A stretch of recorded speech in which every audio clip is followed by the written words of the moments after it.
Hi you all, hope you're all enjoying your weekend. So today I'm gonna be sharing something very personal, something very close to my heart. Actually I was on the fence if I should share this or not, but I have decided to because I know that there are a lot of people who are going through a similar situation, and I'm sharing this in the hope that they find some comfort through this video. So now I'm going to tell you a story, a real life story. So I and my siblings, when we were kids, we are five siblings. So when we were kids, we used to be very fond of our grandmother, and she used to love us like anything. And I was her favorite, and I'm sure my siblings will agree with me on this. So we were all studying in boarding schools, and every summer vacation we would come visit we would go to the village and visit our grandmother. So we would anticipate the summer vacations, and back in those days there was no road transportation to our village, so we had to walk 3 to 4 days on foot. So the first day would go by in excitement and everything, and the second day would become tougher, and it used to become tiring and more difficult and hard. There used to be blisters all over our feet, and then our feet would swell like balloons, and then our calf muscles would feel like as if they were going to burst any moment. And it was very tough. We would climb mountains and then go down valleys and then climb hills again, cross rivulets, and then finally when we reached home, we would be greeted by our dogs, like barking in excitement and wagging their tails. And every time we went back, our grandmother would not recognize us immediately. She would take a few seconds to stare at us, and then when she finally recognized, she would burst into tears, and then we would all go hug her so tight. And then the next few days would pass by in a lightning speed. We would crack jokes, share stories from our schools, and then eat up all the food that she stored for us. She used to have a cupboard in her room, a very cute little cupboard, and that cupboard used to be filled with all the food, like dried meat, rotten meat, dried fruits, rotten fruits, moldy cheese and everything. And we would literally eat up everything and not get food poisoned. It was amazing. It was so much fun. And when the time came for departure, it used to be the hardest. The morning would start with a lot of crying, weeping, sobbing, and then there is a mound in front of our house. So my grandmother would go there and sit and watch us as we walked away from her until we disappeared on the other side of the hill. And then we would constantly look back to see if she was still sitting there on that mound. Our eyes would be filled with tears, and we would keep looking back until she became this small tiny dot and finally disappeared. So this used to be our annual routine, like every vacation this would be the scenario. So till I reached class 12. So when I went to college, I stopped going back to the village to meet our grandmother,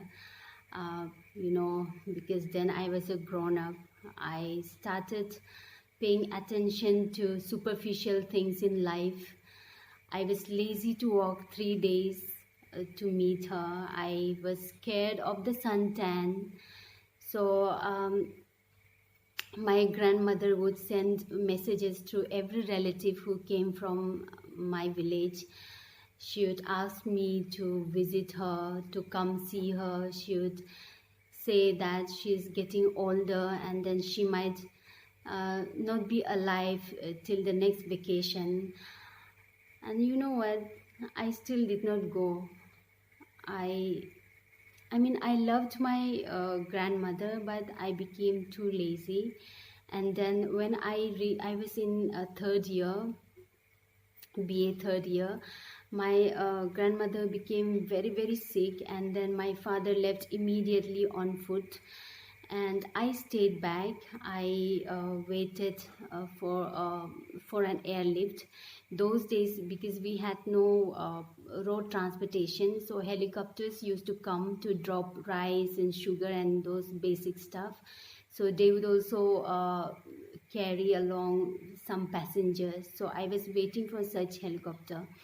Then so when my father reached home, the very next day my grandmother passed away. And my father told me that the first thing she asked was about me. She asked where I was, like, have I not come? And then as if she was waiting for me. And then when she realized that I was not coming, she left this world. And I was struck with guilt, with self-hatred. I was in shame.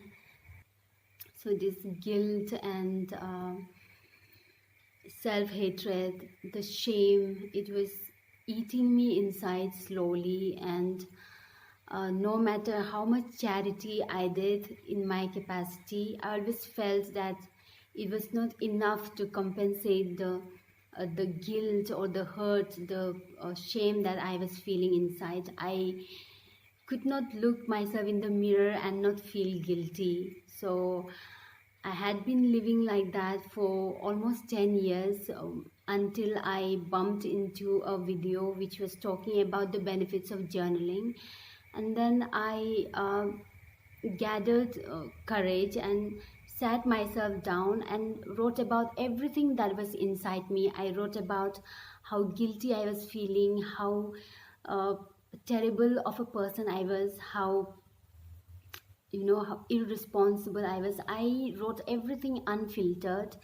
And once I finished, I felt a deep sense of peace, a deep sense of relief, as if a huge burden has been taken off my chest.